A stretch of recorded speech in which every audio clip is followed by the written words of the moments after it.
Buenas tardes, doctor. Soy la alumna Gamara Alvaro Jacqueline y en esta oportunidad voy a hablar sobre el trauma de tórax, trauma abdominal, trauma musculoesquelético y lesiones por quemaduras.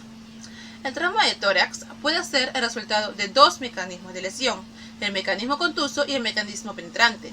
El trauma contuso es el resultado de luego haber sufrido una colisión vehicular, una caída de gran altura, un golpe significativo o tal vez un aplastamiento.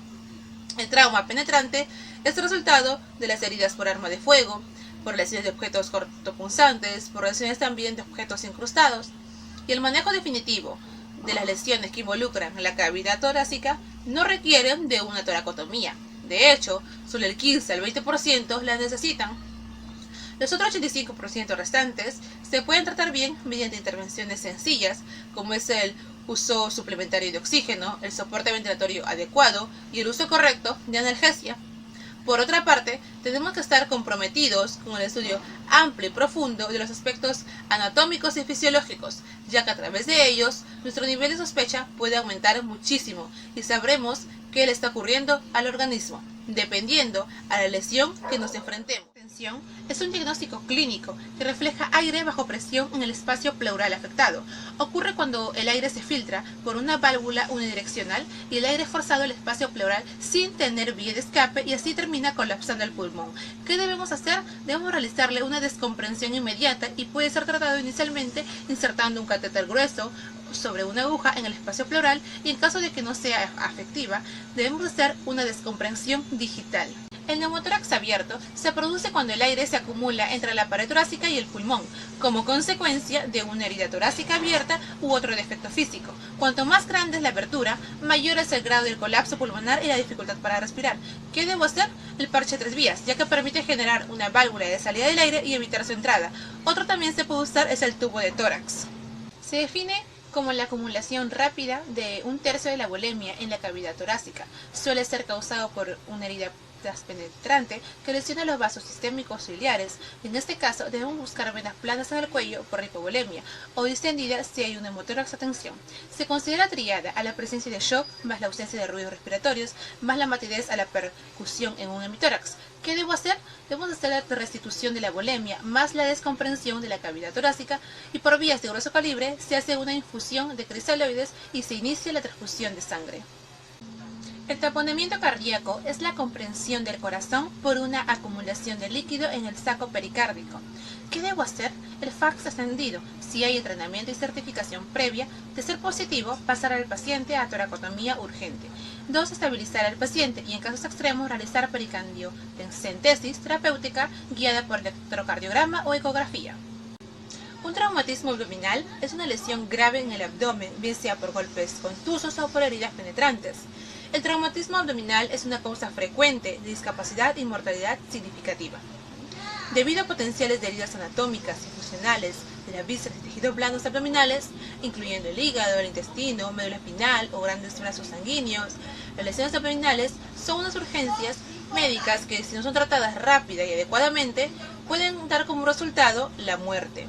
Los signos y síntomas de un trauma abdominal incluyen dolor abdominal, distensión o rigidez abdominal y moretones de la pared externa del abdomen. Todo trauma abdominal presenta un riesgo grave de pérdida de sangre e infección. El diagnóstico puede implicar la ecografía, tomografía y el lavado peritoneal. El tratamiento con frecuencia incluye la cirugía. Un trauma abdominal puede ser mortal, porque los órganos abdominales, especialmente los del espacio retroperitoneal, pueden sangrar profusamente, y es una cavidad con un espacio que puede contener una gran cantidad de sangre. Los órganos abdominales sólidos, tales como el hígado y los riñones, sangran profusamente cuando son cortadas o rotas, al igual que los vasos sanguíneos, tales como la aorta y la vena cava. Los órganos huecos, como el estómago, aunque no es tan probable que resulte en un sangrado profundo, presentan un gran riesgo de infección, en particular aquellas lesiones que no son tratadas rápidamente. Los órganos gastrointestinales pueden derramar su contenido en la cavidad abdominal. Tanto la hemorragia como la infección sistémica son las principales causas de muertes que resultan de traumas abdominales. Ocurren en el 85% de pacientes que han tenido un trauma contuso. Raramente constituyen un peligro para la vida. Si la lesión es grave, indica que el cuerpo ha sufrido un impacto importante. Es imperativo reconocer y controlar las hemorragias originadas por las lesiones musculoesqueléticas. Las hemorragias asociadas a fracturas de huesos largos pueden ser significativas. Por ejemplo, una fractura de fémur puede llegar a ocasionar pérdidas sanguíneas de hasta 3 o 4 unidades de sangre y pueden producir un shock de clase 3. El mejor control de la hemorragia se obtiene mediante la comprensión directa. Cuando la fractura es abierta, la aplicación de un vendaje estéril y la comprensión suele controlar la hemorragia. El objetivo es la realineación de la extremidad en una posición lo más cercana a la anatomía, previniendo la movilidad excesiva de la zona afectada. Este realineamiento se lleva a cabo aplicando la tracción a la línea de la extremidad y manteniéndola con dispositivos de inmovilización. La correcta aplicación de una férula ayuda a controlar el sangrado y a reducir el dolor, así como a prevenir las lesiones de las partes blandas posteriores.